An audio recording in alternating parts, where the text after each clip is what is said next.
Assalamualaikum warahmatullahi wabarakatuh. Perkenalkan, nama saya Febria Maharani dengan NIM 25308210039 dari Prodi Administrasi Bisnis kelas 2A. Pada kesempatan ini, saya akan membahas salah satu isu terkini di Indonesia yang berkaitan dengan Pancasila, yaitu ketimpangan digital serta dampaknya terhadap keadilan sosial. Seiring dengan pesatnya perkembangan teknologi, kehidupan masyarakat Indonesia mengalami perubahan yang sangat signifikan. Digitalisasi telah mempermudah berbagai aktivitas, mulai dari pendidikan, ekonomi, hingga pelayanan publik. Namun, di balik kemajuan tersebut, muncul permasalahan baru yang berkaitan dengan belum meratanya akses teknologi di masyarakat. Ketimpangan digital merujuk pada perbedaan akses dan kemampuan dalam memanfaatkan teknologi informasi antara kelompok masyarakat yang satu dengan yang lainnya. Di Indonesia, perbedaan ini masih terlihat jelas terutama antar wilayah perkotaan dan pedesaan.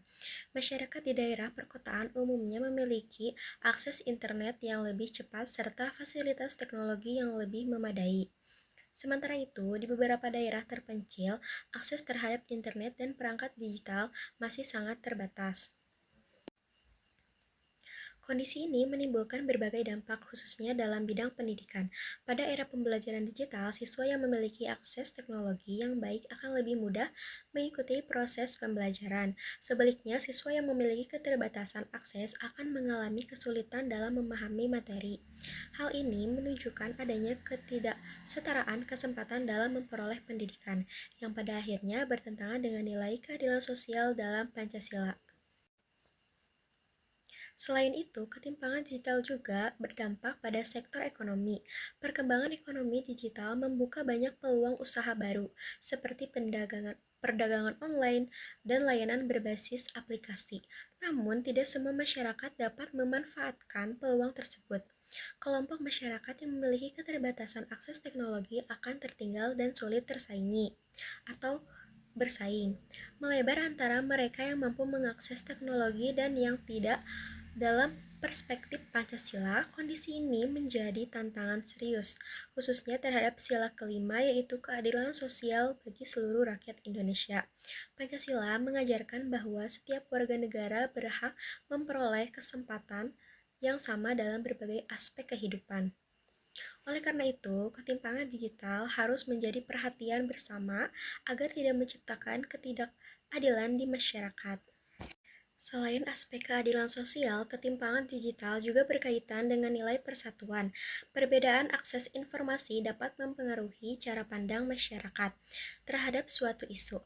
Kelompok yang memiliki akses informasi yang luas cenderung lebih terbuka terhadap perubahan, sedangkan kelompok yang terbatas aksesnya dapat mengalami kesenjangan pemahaman. Jika kondisi ini terus berlanjut, maka dapat memicu perbedaan yang semakin tajam di tengah masyarakat. Di sisi lain, perkembangan teknologi seperti kecerdasan buatan atau artificial intelligence juga membawa tantangan baru dalam aspek etika dan tanggung jawab. Penggunaan teknologi tanpa pengawasan yang baik dapat menimbulkan berbagai permasalahan seperti penyalahgunaan data, pelanggaran privasi, serta ketidakadilan dalam sistem digital. Oleh karena itu, diperlukan regulasi dan kesadaran bersama agar perkembangan teknologi tetap sejalan dengan nilai-nilai kemanusiaan dan keadilan.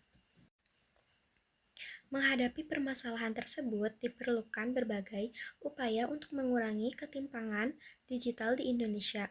Pemerintah perlu meningkatkan pemerataan infrastruktur teknologi, khususnya di daerah terpencil. Selain itu, peningkatan literasi digital masyarakat juga sangat penting agar teknologi dapat dimanfaatkan secara bijak dan bertanggung jawab. Peran generasi muda juga tidak kalah penting dalam mendorong penggunaan teknologi yang posesif dan sesuai dengan nilai-nilai Pancasila. Selain itu, penting untuk memahami bahwa ketimpangan digital tidak hanya berdampak pada masa sekarang, tetapi juga akan memengaruhi kualitas sumber daya manusia di masa depan. Jika kesenjangan ini terus dibiarkan, maka akan tercipta generasi yang tidak memiliki kesempatan yang sama dalam mengembangkan potensi dirinya. Hal ini tentu dapat menghambat kemajuan bangsa secara keseluruhan. Di sisi lain, diperlukan pendekatan yang berkelanjutan dalam mengatasi ketimpangan digital. Pemerataan akses tidak cukup hanya dengan pembangunan infrastruktur, tetapi juga harus diiringi dengan peningkatan kualitas pendidikan digital. Masyarakat perlu diberikan pemahaman mengenai penggunaan teknologi secara produktif, bukan hanya sebagai sarana hiburan, tetapi juga sebagai alat untuk meningkatkan pengetahuan dan keterampilan. Lebih lanjut, penguatan kebijakan pemerintah juga menjadi faktor penting. Pemerintah perlu memastikan bahwa setiap program digitalisasi benar-benar menjangkau seluruh lapisan masyarakat, termasuk kelompok yang berada di wilayah tertinggal, terdepan, dan terluar. Selain itu, pengawasan terhadap penggunaan teknologi juga perlu diperketat guna mencegah terjadinya penyalahgunaan yang dapat merugikan masyarakat. Tidak hanya pemerintah, partisipasi aktif masyarakat juga sangat dibutuhkan. Kesadaran untuk saling membantu dalam meningkatkan literasi digital dapat menjadi langkah sederhana, namun terdampak besar. Misalnya, melalui kegiatan edukasi, pelatihan, atau berbagai pengetahuan kepada masyarakat yang masih kurang memahami teknologi. Dengan adanya upaya yang terintegrasi antara pemerintah, masyarakat, dan berbagai pihak lainnya, diharapkan ketimpangan digital di Indonesia dapat semakin berkurang. Hal ini penting agar seluruh masyarakat dapat merasakan manfaat dari perkembangan teknologi secara adil dan merata, sesuai dengan nilai-nilai Pancasila. Sebagai penutup, dapat disimpulkan bahwa ketimpangan digital merupakan salah satu isu terkini yang berkaitan erat dengan penerapan Pancasila di Indonesia. Jika tidak ditangani dengan baik, ketimpangan ini dapat menghambat terwujudnya keadilan sosial dan persatuan bangsa.